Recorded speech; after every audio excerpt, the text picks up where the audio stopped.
Assalamualaikum warahmatullahi wabarakatuh. Ini adalah pertemuan pertama kita di kelas 7. Ibu ucapkan selamat kepada Ananda yang sebelumnya duduk di bangku kelas 6 sekolah dasar dan sekarang sudah duduk di bangku kelas 7. Saatnya sekarang kita mempelajari benda-benda yang ada di sekitar kita dengan lebih mendalam.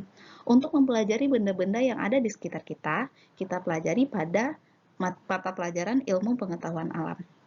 Perkenalkan, nama Ibu Maisa Fitri, Ibu adalah guru ilmu pengetahuan alam, dan Ibu akan berusaha membantu Ananda mempelajari IPA dengan baik, dengan menyenangkan. Jadi kalau seandainya ada hal-hal yang tidak dimengerti terkait pembelajaran IPA, silahkan ditanyakan. Kita belajar bersama, insya Allah kita akan pintar bersama.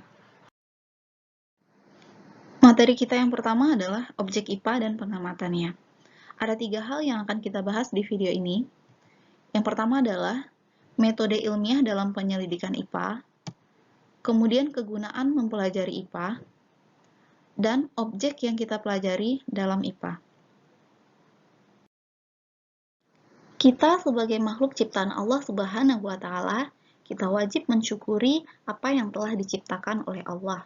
Bagaimana cara kita mensyukuri? Salah satunya adalah dengan mengenal dan mempelajari hal-hal di sekitar kita.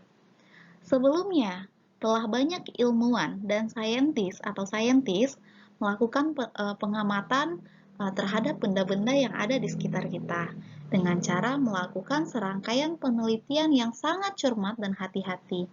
Nah, dari hasil penelitian itulah para ilmuwan itu dapat menjelaskan apa dan mengapa sesuatu yang ada di alam sekitar kita dapat terjadi, memperkirakan sesuatu yang terjadi saat ini maupun saat yang akan datang. Hasil temuan-temuan dari ilmuwan itu dapat kita manfaatkan untuk kesejahteraan hidup kita. Nah, sebagai contoh ini adalah gambar perkembangan handphone dari masa ke masa. Nah, dapat kita lihat contohnya adalah Motorola ini. Nah, dari segi fisik, ya, ukurannya sangat besar, layarnya sangat kecil, tombolnya banyak, antenanya panjang. Nah, kalau untuk kita bawa-bawa, ini sangat tidak praktis. Ya, dan juga handphone lama ini hanya mampu mengirimkan pesan teks dan juga melakukan telepon biasa.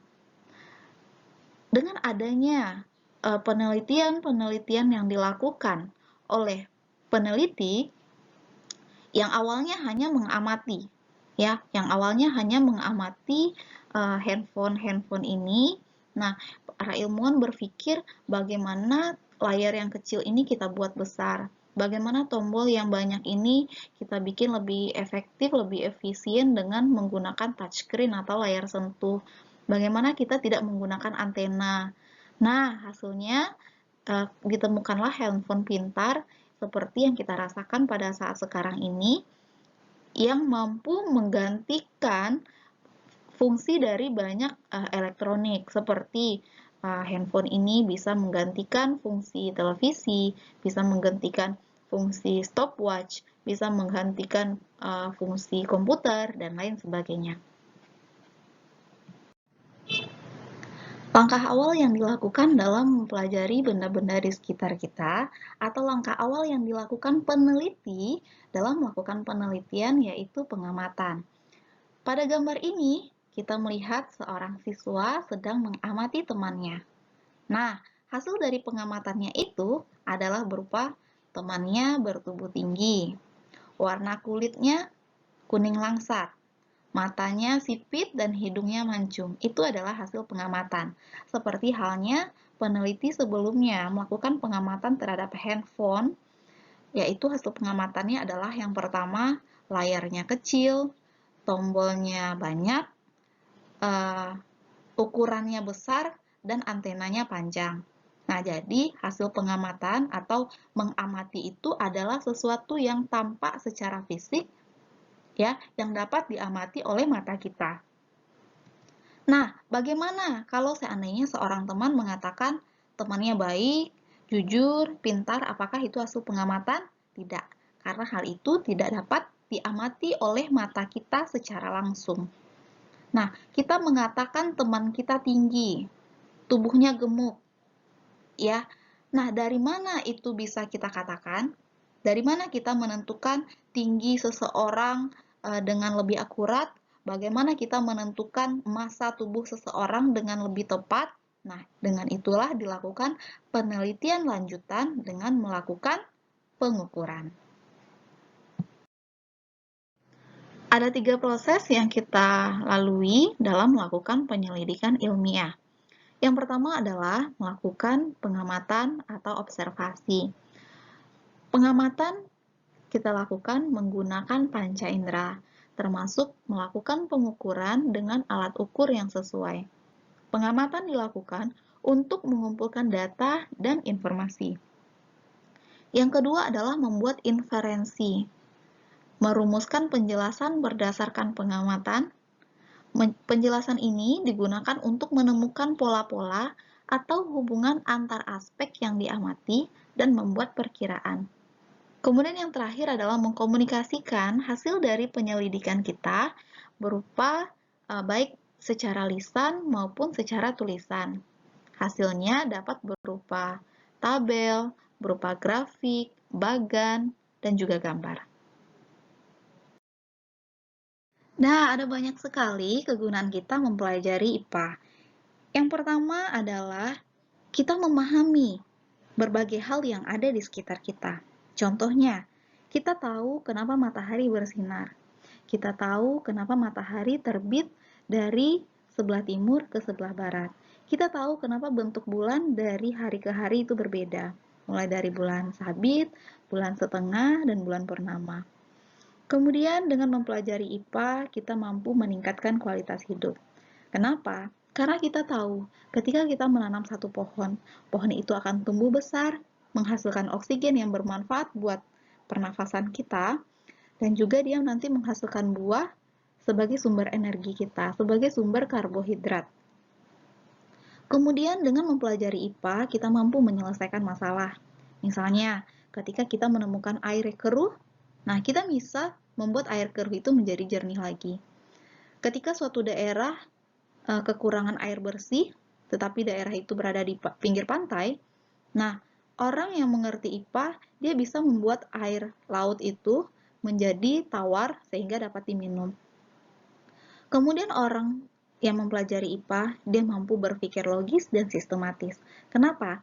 Karena dalam mempelajari IPA, kita melakukan beberapa proses dalam penyelidikan ilmiah. Seperti pertama melakukan pengamatan, membuat inferensi, dan mengkomunikasikan. Jadi, ada tahapan-tahapan yang harus dilalui. Nah, jadi kalau seandainya orang yang mempelajari IPA, dia sudah terbiasa berpikir logis dan sistematis atau terurut. Objek yang dipelajari dalam IPA itu adalah seluruh benda-benda yang ada di alam ini, mulai dari yang ukurannya sangat kecil atau renik, sampai yang ukurannya sangat besar. Apa itu yang ukurannya sangat kecil? Misalnya partikel-partikel penyusun atom, bakteri, virus, dan binatang-binatang yang ukurannya sangat kecil. Kemudian benda-benda yang ukurannya sangat besar, misalnya lautan, bumi, matahari, hingga jagat raya, planet-planet, dan galaksi, semua dipelajari dalam ilmu pengetahuan alam. Pengetahuan alam itu mempelajari seluruh alam semesta yang cakupannya sangat luas, sangat kompleks, maka IPA dibagi menjadi 4 cabang ilmu. Yang pertama adalah fisika. Fisika mempelajari tentang aspek mendasar alam, misalnya materi, energi, gaya, gerak, panas, cahaya, dan berbagai gejala alam fisik lainnya. Kemudian kedua adalah kimia. Kimia meliputi penyelidikan tentang penyusun dan perubahan zat. Kemudian yang ketiga adalah biologi, mempelajari tentang sistem kehidupan mulai dari yang ukurannya sangat renik sampai dengan lingkungan yang sangat luas. Yang keempat adalah ilmu bumi dan antariksa, yaitu mempelajari asal mula bumi, perkembangan dan keadaan saat ini, bintang-bintang, planet-planet, dan benda-benda langit lainnya. Demikianlah penjelasan Ibu pada pertemuan pertama ini. Semoga apa yang Ibu jelaskan tadi dapat Ananda pahami dengan baik. Jika ada hal-hal yang tidak dimengerti, silahkan ditanyakan. Billahi taufik wal hidayah. Assalamualaikum warahmatullahi wabarakatuh.